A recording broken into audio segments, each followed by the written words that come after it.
Olá, muito bom dia para você que está aqui na CBN e acompanha a partir de agora o Gestão de Empresas. O programa tem produção do Lincoln Souza. O programa de hoje nós vamos conversar com o consultor e palestrante Marcelo Chita. Ele está aqui no estúdio da CBN e vamos falar sobre vendas. Será que você tem aí na sua equipe bons vendedores? A habilidade de vendas nasceu com eles ou ao longo do tempo eles foram adquirindo essa habilidade? Esses são assuntos que vamos tratar aqui com o nosso convidado do programa deste sábado. Marcelo, bom dia, obrigado pela sua presença. Bom dia, eu que agradeço a oportunidade. Bom dia a todos os ouvintes aí da CBN. Bom, vender é fácil ou é difícil? Bom, eu costumo dizer que vender nunca é fácil, né? Quem disser assim, olha, vem trabalhar comigo que eu tenho um produto que é mole de vender, pode desconfiar. Obviamente que se você tem algumas competências de conhecimento, de comportamento e está devidamente preparado, isso fica um pouquinho menos complicado. Mas a venda é um processo de relacionamento e todo relacionamento ele merece uma certa atenção. A gente poderia dizer que é um dom que vem de Deus ou vamos praticando isso aí ao longo da carreira? Eu acredito que é um conjunto das duas coisas, né? Eu acho que Deus, né, colocando dessa forma, ele nos concede aí algumas qualidades, alguns dons que, se devidamente bem desenvolvidos e trabalhados, eles podem nos levar muito longe. E o Bernardinho faz um comentário interessante no livro dele, que ele prefere muitas vezes pegar uma pedra pedra bruta para lapidar do que muitas vezes pegar um diamante que não quer ser polido. Mas, respondendo à sua pergunta, existe um em cada 4 pessoas tem perfil para trabalhar com vendas, né, em termos de comportamento. E isso significa pessoas que gostam, gregárias, de lidar com pessoas e pessoas que têm ambição, aquela ambição saudável de crescer, de prosperar. Aliado a isso, você tem as competências de conhecimento, que é conhecimento de produto, que é conhecimento das rotinas operacionais da empresa e conhecimento de técnicas de venda. Aliando essas questões de comportamento e conhecimento, a gente pode dizer que a gente consegue ter o que a gente chama de talento de alta performance ou talento de alto desempenho, e aí, consequentemente, tendo a pessoa certa no lugar certo, ele vai ter melhores condições de trazer melhores resultados para a sua empresa. Para essa venda não virar um empurrômetro, né? Como é que eu sensibilizo o cliente para que ele compre, para que ele aceite determinado produto? Bom, a primeira coisa, eu costumo dizer que a base do relacionamento é confiança. Então isso começa com um sorriso que você dá ao notar o cliente quando ele entra no ponto de venda, se esse sorriso ele é espontâneo, se ele é natural, a maneira como você se aproxima, se ela não é invasiva, né, a pessoa começa um relacionamento com uma experiência positiva de compra. O começo do relacionamento, a abertura da venda é um passo extremamente sensível, né, porque a maioria das pessoas tem trauma de maus atendimentos. Então ele já espera, já se coloca na defensiva de ter uma pessoa que vem para pular na parte mais sensível do corpo do cliente, que é o bolso. Se ele consegue fazer isso com estratégia, com sabedoria, batendo papo, porque vender é bater papo, é fazer amizade, mas sempre com estratégia.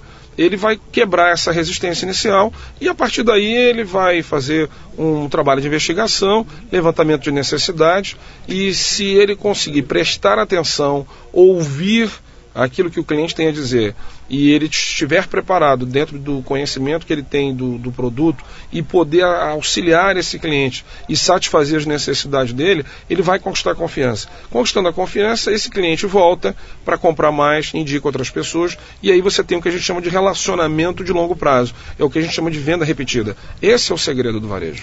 Bater papo, que é um termo que você utilizou, a venda faz parte isso também. Até que ponto eu vou bater papo e até que ponto a venda precisa ser um ritual programado? Olha só, esse bater papo, como eu falei, ele é com estratégia, né? É um bate-papo que você tem de 15 segundos, mas ele é, digamos, estrategicamente importante. Até esse inicial de 15 segundos já é estratégico, obviamente, né? Não, a hora que você nota a presença do cliente no ponto de venda, né, se você está olhando fixamente para ele, você já está invadindo o espaço pessoal, ele já está se sentindo ameaçado, e antes de você abrir a boca para cumprimentar o cliente, ele já está dizendo, não, estou só olhando, fica aí, não se mexe, não se aproxima, estátua, e aí você já começa a ter uma resistência muito grande. Para quebrar isso já fica um negócio muito complicado. Então, da hora que o cliente botou o pé no salão de vendas, o profissional de vendas ele tem que estar estrategicamente fingindo que está ocupado, fazendo um movimento para que o cliente não se sinta ameaçado e aí ele estrategicamente também se aproxime para cumprimentar, e esse bater-papo também é sobre um assunto que não tenha nada a ver com vendas, alguma pergunta aberta que estimule um bate-papo, mas tudo isso é programado. Para o cliente parece uma coisa natural, espontânea, mas não. Do momento que o cliente pisou no ponto de vendas, tudo que ele faz, tudo que ele fala tem que ser estrategicamente pensado e programado. Essa questão da resistência, ela é hoje, imagino, difícil para cada vendedor, né? Principalmente porque existe isso de só estou olhando, não, se eu precisar eu te procuro. Como é que o vendedor quebra esse tipo de resistência inicial? Esse tipo de reação ele é construído ao longo do tempo, porque a maioria das pessoas é mal atendido quando entra em qualquer estabelecimento. Se você fizer uma retrospectiva, você já deve ter sido mais mal atendido do que bem atendido. Então isso gera em você inconscientemente uma resistência natural. Quando você entra no ponto de venda, que você identifica que aquela pessoa é um profissional de venda através do uniforme, do crachá, o que seja, você já fala, lá vem aquela pessoa que vai tentar bular na minha jugular e tentar botar a mão na parte mais sensível do meu corpo, que é o bolso. Então você já gera uma resistência natural aí, entendeu? E o profissional de vendas preparado, ele sabe como contornar essa situação quando o cliente ele entra na loja.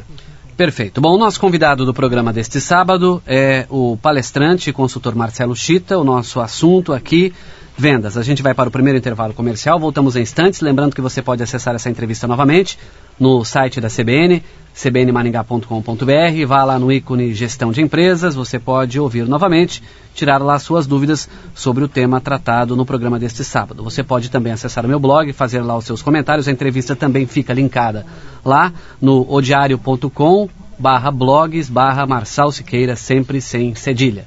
Até já. Na CBN com Gestão de Empresas, hoje o nosso convidado, o consultor e palestrante Marcelo Chita, o tema vendas. Marcelo, o vendedor, ele pode despertar no cliente o desejo de posse, mesmo que ele não tenha esse desejo de possuir aquele objeto? Olha, a maneira como você demonstra o produto, você não precisa falar nada.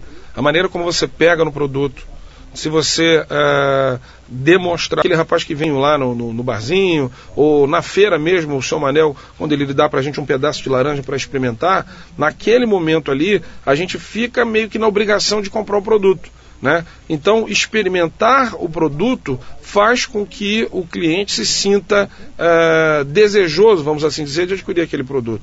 Então, não importa se você vende um carro, você faz o cliente sentar no carro, segurar no volante, sentir o cheiro do carro. Se você vende uma blusa, você faz ele vestir a blusa, um calçado, ele calçar o calçado.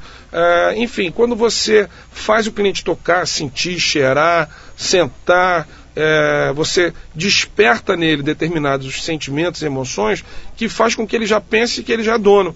E isso já, digamos assim, facilita muito a venda, porque ele já sabe, sentindo já que ele é dono daquele produto, para a compra é mais um passo. E quando você fala desse fazer o cliente vestir uma blusa, calçar um determinado calçado, entrar no carro, obviamente que essa primeira resistência, obviamente, já foi quebrada e você já entendeu esse cliente bem, até para ele não se sentir também invadido, né? Não tem a menor dúvida.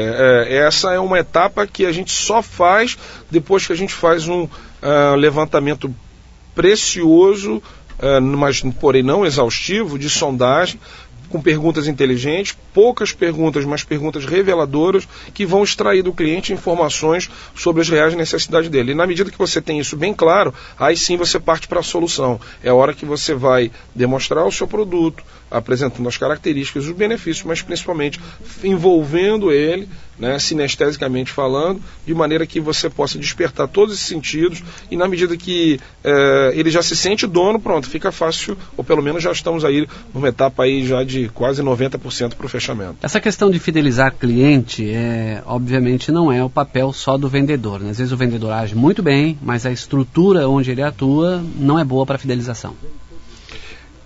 Digamos que pode contribuir sim ou não, mas eu acredito que o papel do vendedor no atendimento, ele é assim de grande importância. A gente tem visto aí Dá para arriscar um percentual da fidelização? Olha, as últimas pesquisas, cada ano ela muda, mas ela oscila muito pouco, de 76% a 92%, dependendo do produto, do segmento. É o papel do cidadão que vai me vender. É o atendimento, quer ver, é só você mesmo fazer uma reflexão. Quantas vezes você saiu de casa sem vontade de comprar nada e voltou para casa com um produto por causa de um vendedor? Ou quantas vezes você desistiu da compra por causa do mau